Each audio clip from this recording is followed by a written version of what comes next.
ಈ ಬಾರಿಯೂ ನಾನು ಸಚಿವ ಸ್ಥಾನದ ಆಕಾಂಕ್ಷಿ ಇದ್ದೇನೆ, ನನ್ನನ್ನು ಮುಂದುವರಿಸುವಂತೆ ಮನವಿ ಮಾಡೋದಕ್ಕೆ ಬಂದಿದ್ದೀನಿ ಅಂತ ಆರ್.ಬಿ. ತಿಮ್ಮಾಪುರ ಹೇಳಿಕೆ ಕೊಟ್ಟಿದ್ದಾರೆ.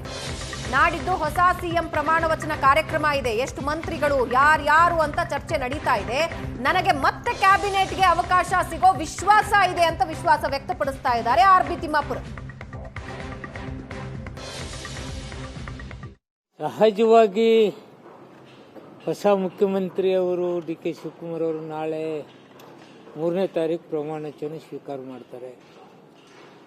ಅದರ ಜೊತೆಗೆ ಎಷ್ಟು ಜನ ಮಂತ್ರಿಯವರು ಮಾಡಬೇಕು, ಯಾರ್ಯಾರಿಗೆ ಮಾಡಬೇಕಂತಕ್ಕಂಥ ಚರ್ಚೆ ಇಲ್ಲಿ ನಡೀತಾ ಇದೆ.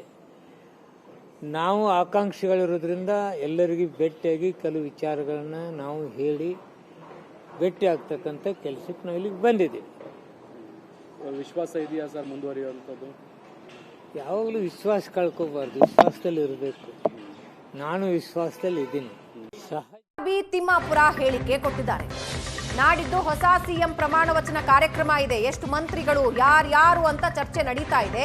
ನನಗೆ ಮತ್ತೆ ಕ್ಯಾಬಿನೆಟ್ಗೆ ಅವಕಾಶ ಸಿಗೋ ವಿಶ್ವಾಸ ಇದೆ ಅಂತ ವಿಶ್ವಾಸ ವ್ಯಕ್ತಪಡಿಸ್ತಾ ಇದ್ದಾರೆ ಆರ್.ಬಿ. ತಿಮ್ಮಾಪುರ. ಸಹಜವಾಗಿ ಹೊಸ ಮುಖ್ಯಮಂತ್ರಿಯವರು ಡಿ.ಕೆ. ಶಿವಕುಮಾರ್ ಅವರು ನಾಳೆ 3ನೇ ತಾರೀಕು ಪ್ರಮಾಣ ವಚನ ಸ್ವೀಕಾರ ಮಾಡ್ತಾರೆ. ಅದರ ಜೊತೆಗೆ ಎಷ್ಟು ಜನ ಮಂತ್ರಿಯವರು ಮಾಡಬೇಕು, ಯಾರ್ಯಾರಿಗೆ ಮಾಡಬೇಕಂತಕ್ಕಂಥ ಚರ್ಚೆ ಇಲ್ಲಿ ನಡೀತಾ ಇದೆ. ನಾವು ಆಕಾಂಕ್ಷಿಗಳಿರೋದ್ರಿಂದ ಎಲ್ಲರಿಗೂ ಭೇಟಿಯಾಗಿ ಕೆಲವು ವಿಚಾರಗಳನ್ನ ನಾವು ಹೇಳಿ ಭೇಟಿ ಆಗ್ತಕ್ಕಂಥ ಕೆಲಸಕ್ಕೆ ನಾವು ಇಲ್ಲಿಗೆ ಬಂದಿದ್ದೀವಿ.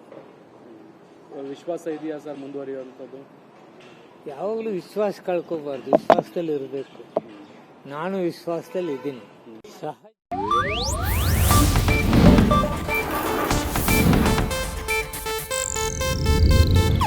ಇದು ಏಷ್ಯಾನೆಟ್ ನ್ಯೂಸ್ ನೆಟ್ವರ್ಕ್ ಪ್ರಸ್ತುತಿ.